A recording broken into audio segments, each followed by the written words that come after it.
ইমরান, তুমি কি জানো কিছু কার স্টিকার জীবনে ঝুঁকি বয়ে আনে? আমি বলেছিলাম না তোমাকে এরকম স্টিকার ভুলেও লাগাবা না। কেন? উৎসবে তো অনেক বেশি ট্রাফিক বেড়ে যায়, আর স্টিকার মানুষের নজর কাড়ে, আর সবাই জানবে আর আমাদেরকে খুব সহজেই সাইড দিয়ে দিবে। হ্যাঁ ইমরান, তুমি ঠিক বলেছো। দুনিয়াতে ভালো মানুষ অনেক আছে, কিন্তু কিছু খারাপ লোকও আছে যারা কিনা শুধুমাত্র সুযোগের অপেক্ষা করতে থাকে। এর আগের বার যা হয়েছিল এটা ভুলে গেছো তুমি? তোমার ওয়াইফের গর্ভধারণের ক্ষমতা একদমই শূন্য, উনি আর কখনো মা হতে পারবে না। কি এই গাড়িতে সত্যি বাচ্চা রয়েছে? আর আমার বাকি কোনো বাচ্চা নাই? দাঁড়া, আমি এখনই তোদের বংশ নির্বংশ করে দিব।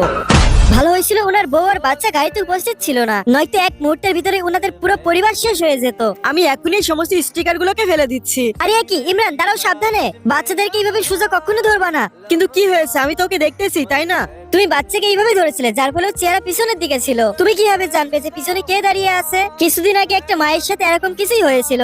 কেউ একজন বাচ্চার অনেক ক্ষতি করে দেয়। আরে রিমা, তুমি এখনো বাচ্চাকে বাইরে কেন আনলে না? আমাদের সমস্ত আত্মীয় স্বজন ড্রয়িং রুমে বসে অপেক্ষা করতেছে। না, বাইরে বসে সবাই সিগারেট খাচ্ছে, কাশতেছে। আর আমাদের বাচ্চা এখন অনেক ছোট, ওর প্রতিরোধ ক্ষমতা অনেক কম। ওর যদি ঠান্ডার জ্বর চলে আসে তাহলে? সবাই তোমাদের নিজেদেরই, এত ভেবে কি হবে? ওনাদের মান তো রাখতে হবে। উনাদের আবার কিসের মান সম্মান?